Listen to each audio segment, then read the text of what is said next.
Hello guys, welcome back again to my channel bersama saya Hansen di sini dan seperti biasanya setiap harinya saya akan buatkan video seputar cryptocurrency. Apa kabar kalian hari ini semuanya? Semoga dalam keadaan yang baik-baik saja. Teman-teman, di video hari ini saya pengen melakukan updates untuk beberapa chart yang terkorelasi terhadap Bitcoin. Sekaligus juga saya pengen bahas kira-kira apa yang sedang terjadi di Bitcoin secara price action, diikuti apa yang bisa kita expect berikutnya. Jadi stay tune terus sampai akhir video. Nah, sekarang kita bakalan mulai dari CoinMarketCap terlebih dahulu. Per hari ini, teman-teman, secara global market cap kripto berada di angka 2,38 triliun dolar. Dan kalau kita perhatikan di top 10 coin sendiri, dominan itu berwarna merah ya teman-teman, walaupun penurunannya rata-rata nggak signifikan, hanya kurang lebih 0, sekian persen hingga kurang lebih 1%. Dan ada beberapa juga yang hijau, diantaranya Dogecoin dan juga Toncoin. Hari ini yang menjadi top performer adalah Dogecoin dengan kenaikan 1,53% menuju 0,1244 dolar. So, secara overall 24 jam terakhir kita bisa katakan volume perdagangan tidak terlalu tinggi walaupun ada pergerakan yang lumayan ya. Tadi malam kita melihat ada pergerakan yang cukup signifikan ke atas, kemudian tiba-tiba kita kembali dibanting ke bawah. Apakah itu berarti kita kembali akan membentuk lower low baru dan kemudian mungkin menyentuh ke angka 62, 60 ribu dan lain seterusnya? Kita bakalan bahas itu nanti di akhir video. Nah, jadi itu adalah outlook sementara dari beberapa top coin yang ada. Sekarang kita langsung saja masuk ke chart. Nah, teman-teman, saya pengen mulai dulu dari chartnya dollar index. Jika kita perhatikan, teman-teman, seharusnya dalam beberapa minggu ke depan, kita akan melihat banyak sekali tontonan yang sangat menarik. Kenapa? Karena yang pertama, kita melihat dolar indeks sekarang telah berada di penghujung sebuah pattern, teman-teman. Saya bisa katakan ini sebagai symmetrical triangle.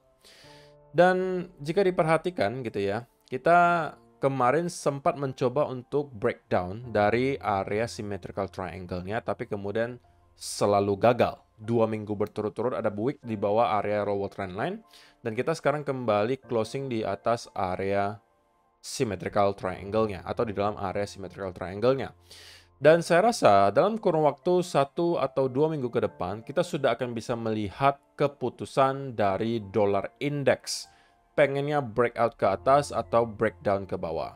Nah, harapan kita semua tentunya adalah kalau kita bisa melihat dollar index breakdown ya teman-teman. Karena sekali lagi in general, jika dollar index berada di dalam trend bearish, maka risk asset itu biasanya bakalan bullish. Risk asset itu contohnya apa? Contohnya misalnya adalah stock market. Cryptocurrency itu juga termasuk. Dan per forex yang di belakangnya ada US dollar itu juga tentunya akan sangat terbantu. Gold juga sama teman-teman, walaupun gold merupakan safe haven aset, tetapi denominasinya masih dalam bentuk US dollar. Jadi kalau misalnya kita melihat US dollar itu mengalami pelemahan atau terdepresiasi, maka kita juga akan melihat gold cenderung mengalami penguatan biasanya. In general seperti itu. Jadi penentuannya mungkin akan kita lihat dalam kurun waktu yang sangat dekat, maksimal mungkin 3 minggu dari sekarang teman-teman. Dan kalau kita mampu breakout dari area ini, maka kita bisa expect dollar index untuk setidaknya nyampe ke area 108 di sini. Nah, jika dollar index justru breakout bukan yang breakdown, maka kita harus bersiap-siap gitu ya untuk melihat ada koreksi yang terjadi di stock market Amerika Serikat. Kemungkinan semacam pullback. Dan itu tentunya juga mengkhawatirkan ya bagi Bitcoin. Kalau misalnya kita melihat pullback-nya dalam, kita juga susah untuk expect Bitcoin bisa melawan arus gitu loh. Terkecuali kita memang melihat ada demand yang sangat kuat dari spot Bitcoin ETF. Tapi untuk sementara itu belum terjadi.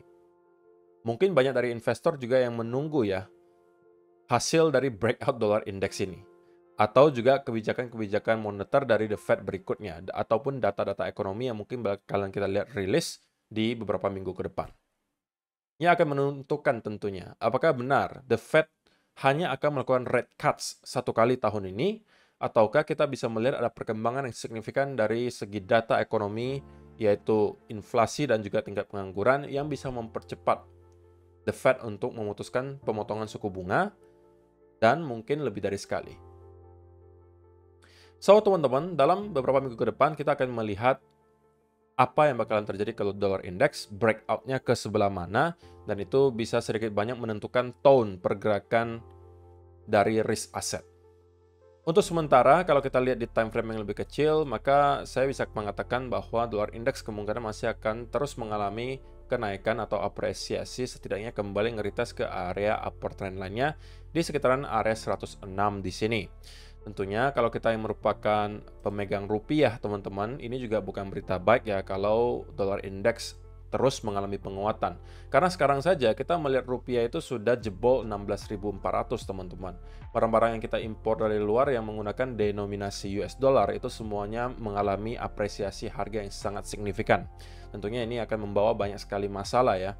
Yang ya mudah-mudahan tidak membawa sesuatu yang mirip dengan apa yang kita lihat di tahun 98 pada saat itu krisis moneter di Indonesia. Kita melihat dolar indeks itu meroket. Bukan dolar indeksnya, tapi rupiah itu terdepresiasi sangat parah dan kita mengalami krisis. Ya, untuk sementara mungkin kita tidak akan melihat yang separah itu terjadi. Belum ada indikasi yang mengarah ke sana. Yang ada itu memang kita melihat in general trennya adalah mata uang di negara-negara berkembang itu memang mengalami pelemahan yang luar biasa terhadap dolar indeks. Gitu ya. Jadi itu yang pertama, teman-teman. Dollar index. Yang kedua, saya mau bahas adalah S&P 500. Nah, di update terakhir, teman-teman, saya sampaikan bahwa saya melihat S&P 500 masih akan terus mengalami apresiasi setidaknya nyampe ke area 5.500 dolar. Itu akan menjadi area pertama yang kemungkinan akan kembali menghasilkan semacam resistance. Kenapa? Area 5.500 merupakan angka psikologi, teman-teman. Ini sudah all time high ya, kita tidak pernah menyentuh area 5.500 sebelumnya, tetapi berdasarkan pengalaman yang ada, kalau misalnya teman-teman lihat fakta historisnya, maka bisa menemukan bahwa memang angka yang genap itu biasanya di 5.000, 4.500, 4.000 itu selalu menghasilkan semacam bounce. Kalau kita sentuh dari atas bisa menjadi support, kalau kita sentuh dari bawah bisa menjadi resistance. Contohnya di mana? Oke, kita lihat contohnya yang paling dekat ya, angka 5.000. Ini adalah angka psikologi. Kalau kalian perhatikan, ini menjadi area support. 4.500 ini menjadi apa? Area resistance. Resistance sebelumnya menjadi support. Area 4.000. Kalau teman-teman perhatikan di sini 4.000. Oke. 4.000 sampai 4.100 kurang lebih di sini. Ini menjadi area apa? Area resistance, resistance, resistance, support. Area 3.500. Oke. Menjadi area apa di sini? Area major support, resistance, resistance. Nah, kalian bisa scroll ke bawah untuk melihat lagi. Jadi sekarang teman-teman, kita telah approaching area 5.500, which is yang harus kita asumsikan akan menjadi area resistance. Karena kita sentuh dari bawah. Sehingga ada potensi teman-teman bagi S&P 500 untuk setidaknya mendapatkan semacam konsolidasi. Dan itu adalah harapan saya. Konsolidasi. Karena kalau kita mendapatkan ada pullback yang dalam dari sini, bukan sekedar konsolidasi, maka sekali lagi akan sangat sulit bagi saya untuk melihat Bitcoin kemudian tiba-tiba melawan arus. Dan kita mungkin harus menunda gitu ya, menunda ekspektasi kita akan Bitcoin yang masuk ke fase price discovery. Jika sesuatu yang kita lihat nanti itu seperti ini atau seperti ini. Ini termasuk koreksi yang cukup dalam. Ini apalagi? Mungkin sudah kategorinya bear market untuk stock market Amerika Serikat. Yang kita harapkan seperti apa? Yang kita harapkan hanya sekedar konsolidasi, teman-teman. Bentukannya seperti apa kalau konsolidasi? Bedanya dengan pullback yang dalam seperti apa? Bedanya seperti ini, teman-teman. Kalau konsolidasi itu dia nggak dalam tuh. Modelnya seperti ini, modelnya seperti ini, modelnya seperti ini. Nah, ini dinamakan konsolidasi. Ini dinamakan konsolidasi. Nah, itu yang saya harapkan terjadi di S&P 500. Oke? Saya nggak bisa mengatakan dengan optimis bahwa kita langsung akan break dari 5.500 karena saya tahu pasti akan ada resistance di sana. Jadi, harapan terbaik saya adalah kita mendapatkan hanya semacam konsolidasi. Nah, jika ini yang kita lihat, teman-teman, maka ini kemungkinan tidak akan membuat sentimen terlalu bearish di risk asset. Sehingga yang kemudian terjadi adalah bisa jadi para investor yang pasar saham Amerika Serikat yang telah mengalami profit luar biasa.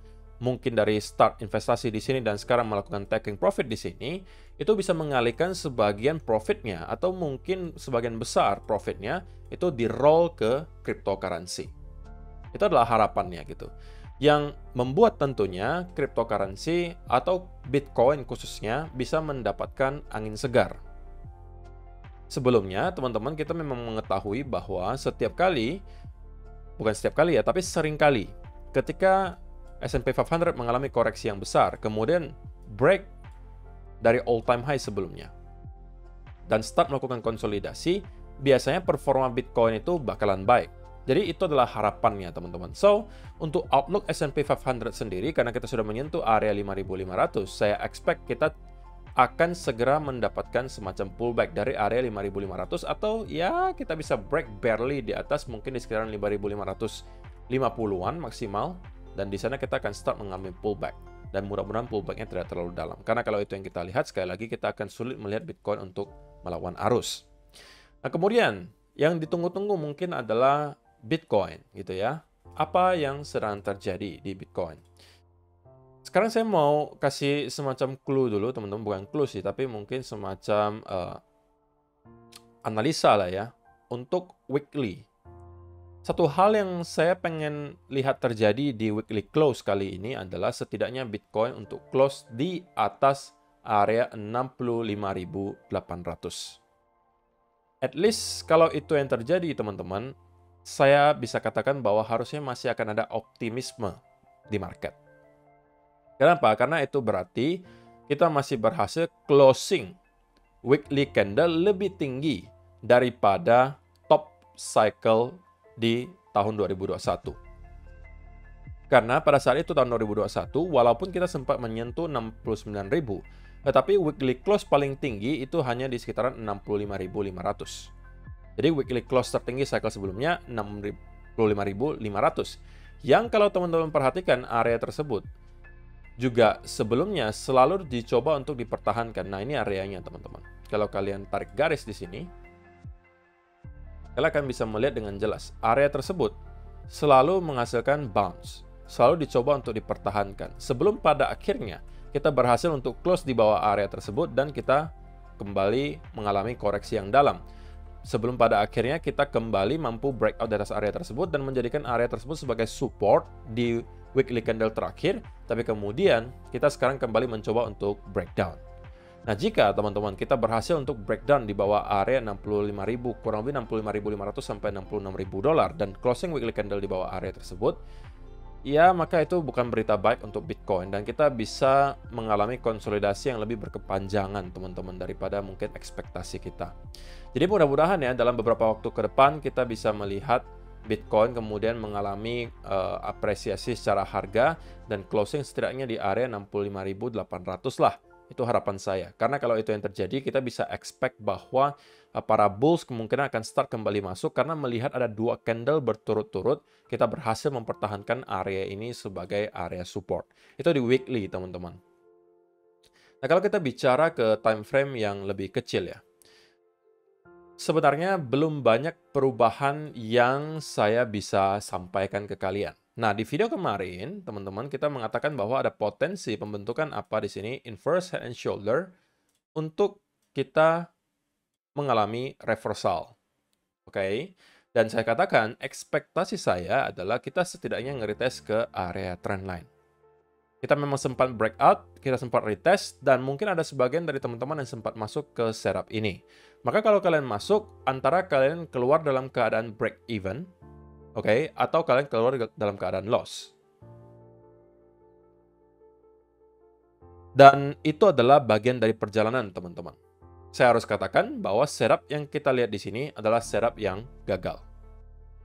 Dan kalian tidak boleh berkecil hati, teman-teman. Kenapa? Karena loss itu adalah bagian dari perjalanan kalian sebagai seorang traders. Dan kalau misalnya teman-teman tidak ikhlas dengan loss, biasanya kalian tidak cocok untuk menjadi seorang traders. Karena kalau kalian yang tidak ikhlas gitu ya untuk mendapatkan loss, maka ada beberapa hal yang bisa kalian lakukan. Antara kalian kemudian revenge trading, artinya kalian trading balas dendam gitu ya. Tanpa ada setup pun kalian masuk lagi. Saya buy aja kok lagi, buy lagi, buy lagi. Itu revenge namanya. Mungkin kalian udah terkena stop loss di sini, tapi kalian nggak ikhlas nih hilang uangnya.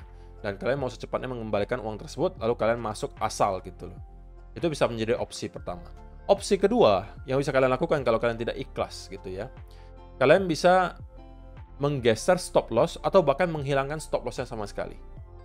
Kalian mengatakan, tapi kata Koko kan masih short term bullish ya, yaudah saya nggak usah pakai stop loss deh, biarin aja nanti saya averaging down lagi.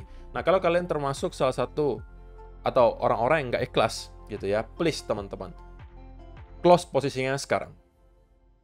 Dan jangan mencoba untuk kembali trading. Karena cepat atau lambat, kalian pasti akan margin call kalau itu yang kalian lakukan.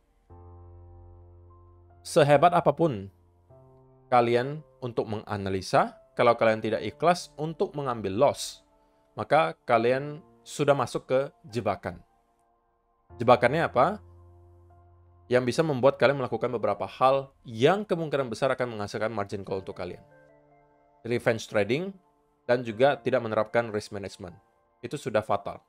Dan cepat atau lambat kalian pasti akan margin call. Jadi itu saya ingatkan ke kalian, kalau kalian merasa termasuk orang-orang tersebut, antara kalian harus perbaiki segera, atau kalian sama sekali tidak usah trade. Gitu ya. Nah, teman-teman, apakah sell off yang kita lihat di sini kemudian merubah apa yang saya sampaikan di video kemarin? Kalau saya pribadi mengatakan bahwa bias saya masih stay in the bullish mode, teman-teman. Dan saya masih berpegangan teguh dengan analisa saya dan mengatakan bahwa area 64 sampai 63.000 akan menjadi local bottom dan kita akan setidaknya kembali ngeretest ke area trendline. Nah, regardless apakah kita akan kembali membentuk lower low baru atau tidak dan kita kembali akan rally dari sini, ya saya nggak tahu teman-teman. Oke, bisa keduanya. Tapi tentunya harapannya adalah kita membuat lower low baru dan start membentuk reversal pattern. Kenapa harapannya seperti ini? Karena dari sini harusnya kita baru akan bisa dikasih peluang untuk setup long yang mungkin bisa provide risk to ratio yang lumayan signifikan. Sedangkan kalau kita langsung rally lagi dari sini, maka yang pertama kemungkinan tidak ada setup yang bisa dimanfaatkan. Yang kedua, risk to ratio-nya bakalan kecil. Maka kalau teman-teman yang traders ya mungkin bisa berharap bahwa kita kembali membentuk lower low baru dulu, kemudian baru start kembali dari tes ke area trendline. Yang saya rasa cepat atau lambat akan kita lihat teman-teman. Cuma memang pertanyaannya adalah, apakah kita akan langsung rally lagi dari sini, atau kita akan membuat satu lagi lower low baru sebelum pada akhirnya kita nge-retest ke area trendline. Nah, kalau misalnya kita langsung rally dari sini, maka berarti memang itu bukan rezeki gitu ya. Tapi kalau misalnya kita mengalami drop sebelum kita mengalami kenaikan, maka itu mungkin bisa dimanfaatkan kembali untuk mencari peluang untuk long. Selain itu, saya rasa belum ada yang bisa kita manfaatkan. Dan kalau misalnya teman-teman memang tidak termasuk kategori traders yang agresif, mungkin bisa stay away from the market terlebih dahulu dan menunggu lebih lanjut strukturnya berubah menjadi lebih bullish kalau misalnya kalian berniat untuk long. Dan saya sangat tidak menyarankan teman-teman untuk melakukan short dari sini. Kenapa? Karena sekali lagi teman-teman, penurunan yang kita lihat di sini tidak lagi seimpulsif apa yang kita lihat di sini. Kita berkali-kali mencoba untuk membentuk lower low baru, ya walaupun sempat membentuk lower low baru, tapi jaraknya tidak jauh. Artinya apa? Selling pressure telah start berkurang di sini. Dan cepat atau lambat kita akan start untuk kembali flip, dan setidaknya mendapatkan relief rally. Saya rasa itu aja yang perlu saya sampaikan di video hari ini, teman-teman. Semoga bermanfaat untuk kalian semua. See you in the next video. Bye-bye.